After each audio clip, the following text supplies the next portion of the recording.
ഈ കാറുകളുടെ രഹസ്യം അല്ലെങ്കിൽ ചൈനീസ് കാർ എങ്ങനെ എത്ര പെർസെൻറ്റേജ് ഇന്ന് GCC അല്ലെങ്കിൽ കുവൈറ്റിലുണ്ട് അറിയാൻ വേണ്ടി എന്നോടൊപ്പം ചേരുന്നത് ശ്രീ റെക്സി വില്യംസ്, കുവൈറ്റിലെ ജെറ്റൂർ മോട്ടോഴ്സിന്റെ കൺട്രി ഹെഡാണ്. നമസ്കാരം. അപ്പം നമ്മൾ നേരത്തെ മുമ്പ് ചെറിയൊരു ചർച്ച നടത്തിയാണ്. എന്നാൽ കൂടിയും നമ്മുടെ കുവൈറ്റിൽ നിന്നുകൊണ്ട് തന്നെ ഇതിനെപ്പറ്റി അറിയാന്നുള്ളത് മറ്റൊരു ആകാംക്ഷയാണ്. ആക്ച്വലി ഇന്ന് ചൈനീസ് കാറുകൾ എനിക്ക് തോന്നുന്ന GCCയിൽ എത്ര പെർസെൻറ്റേജോളം വന്നിട്ടുണ്ടാവും? ഈ കഴിഞ്ഞ പോയ വർഷങ്ങൾ ചൈനീസ് കാറുകളുടെ ഒരു വളർച്ചയുടെ വർഷമായിരുന്നു. 2024 കുറിച്ച് പറയുകയാണെങ്കിൽ നമ്മൾ ഏതാണ്ട് 30% ക്രോസ് ചെയ്തിരിക്കുകയാണ് GCC കൺട്രീസിലെ ചൈനീസ് കാർസ്. സോ അത് വളരെ ട്രെമൻഡസ് ആയ ഒരു ഗ്രോത്താണ് കാണിക്കുന്നത്.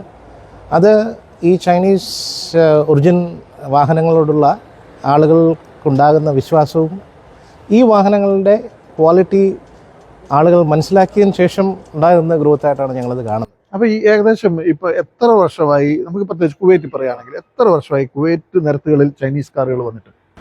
ചൈനീസ് വാഹനങ്ങൾക്ക് ഏതാണ്ട് 20 വർഷത്തോളമേ ഇൻ്റർനാഷണൽ മാർക്കറ്റിൽ പരിചയമുള്ളൂ.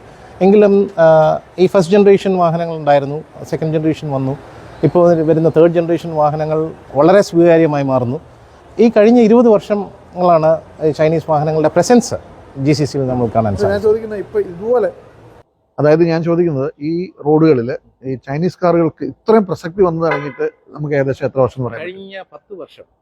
വളരെ നിർണായകം. അപ്പം എങ്ങനെ പോയാലും ഒരു 6 വർഷം ഒന്ന് പൊട്ടിക്കോളൂ. ഈ 6 വർഷത്തിനുള്ളിൽ ആദ്യ കാലങ്ങളിലൊക്കെ നമുക്കുണ്ടായിരുന്ന ഒരു സംശയം, ചൈനീസ് കാറുകൾ അല്ലെങ്കിൽ ഇതുപോലുള്ള കാറുകൾ ഒരു പക്ഷേ ഒരു 4 വർഷം 5 വർഷം കഴിയുമ്പോൾ വഴിയിലാവും, പിന്നെ അതിന് സ്പെയർ പാർട്സ് കിട്ടുമെന്നൊക്കെയുള്ള ഒത്തിരി സംശയങ്ങളായിരുന്നു. അതിനൊരു വിരാമം എന്ന് പറയാം. നല്ല ചോദ്യമാണത്. കാരണം ആളുകളുടെ മനസ്സിലുള്ളൊരു ആശങ്കയായിരിക്കാം ഇത്. ഈ കഴിഞ്ഞ വർഷങ്ങളിൽ നമ്മൾ കണ്ട അല്ലെങ്കിൽ ഈ വർഷത്തെ ഏറ്റവും ട്രെൻഡിങ് ആയിട്ടുള്ള വാഹനമെന്ന് റേറ്റ് ചെയ്യപ്പെട്ടിരിക്കുന്നത് ജെറ്റൂറിൻ്റെ T2 ആണ്. അക്രോസ് GCC ആൻഡ് ലോകത്തിൻ്റെ പല ഭാഗങ്ങളിലും അതേ അനുഭവമാണ്. അതുകൂടാതെ അപ്പോൾ ഈ ട്രെൻഡിങ് എന്ന് ഉദ്ദേശിക്കുന്നത് ആളുകൾ അതിലേക്ക് കൂടുതൽ ആ വാഹനത്തെ ഇഷ്ടപ്പെടുന്നു, അത് സ്വന്തമാക്കുന്നു, അത് ഉപയോഗിക്കുന്നു. കാര്യങ്ങൾ ക്ലിയർ ആണ്. പക്ഷേ ഇതിൻ്റെ സ്പെയർ പാർട്സ് അല്ലെങ്കിൽ ഇതിൻ്റെ സർവീസ് ഇതൊക്കെ ഏത് തലത്തിലാണ്? നമുക്ക് എത്രത്തോളം പെട്ടെന്ന് കാര്യങ്ങൾ നടക്കും? ഇന്ന് മാർക്കറ്റിൽ ഏറ്റവും അധികം വാറണ്ടി നൽകുന്നത് ചൈനീസ് വാഹനങ്ങളാണ്. ജെറ്റൂറിനെ കുറിച്ച് പറയുകയാണെങ്കിൽ ഏതാണ്ട് 15 വർഷം 1 മില്യൺ കിലോമീറ്റേഴ്സ്. ഇത് ഏതാണ്ട് life time of the car എന്ന് തന്നെ നമുക്ക് പറയാം. അതാണ് അതിൻ്റെ വാറണ്ടി. സ്പെയർ പാർട്സിനെ കുറിച്ചാണെങ്കിൽ ഒരു 85%ഓളം ഫാസ്റ്റ് മൂവിങ് ഐറ്റംസ് എപ്പോഴും നമ്മുടെ അടുത്ത് സ്റ്റോക്ക് ആയിട്ടുണ്ടാകും.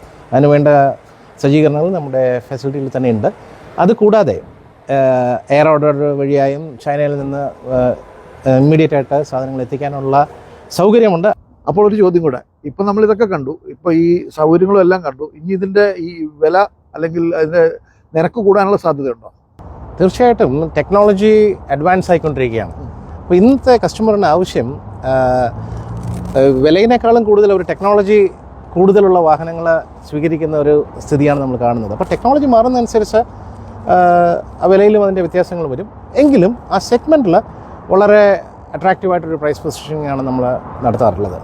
തീർച്ചയായിട്ടും അദ്ദേഹം സൂചിപ്പിച്ചതുപോലെ തന്നെ ടെക്നോളജിയുടെ വളർച്ചയും നമ്മുടെ നിരത്തുകളിൽ അപകട നിരക്കുകൾ കുറയാനുമൊക്കെ ഇതുപോലുള്ള സൗകര്യങ്ങൾ പ്രയോജനപ്പെടും എന്നുള്ളതാണ് നമുക്ക് വ്യക്തമാകുന്നത്. അതുപോലെ തന്നെ സാധാരണക്കാർക്കും ഉപയോഗിക്കാവുന്ന രീതിയിലുള്ള ലക്ഷറി കാറുകൾ മിതമായ നിരക്കിൽ എത്തുന്നു എന്നുള്ളതും പുതിയൊരു ആശാവഹമായ കാര്യം തന്നെയാണ്. ഗൾഫ് രാജ്യങ്ങളിൽ, പ്രത്യേകിച്ച് കുവൈറ്റിലെ റോഡുകളിൽ ചൈനീസ് കാറുകളുടെ വളർച്ച വളരെ വേഗത്തിലാണ് കൂടുന്നത്. ചൈനീസ് കാറുകളുടെ നിർമ്മാണവും മാർക്കറ്റിൽ തുച്ഛമായ നിരക്കിൽ ലക്ഷറി കാറുകൾ ലഭ്യമാകുന്നതിൻ്റെ തലങ്ങൾ മനസ്സിലാക്കാനുമുള്ള ചൈന യാത്രയിൽ വ്യത്യസ്തതയാർന്ന നിർമ്മാണ പ്രവർത്തനങ്ങൾ കാണാം.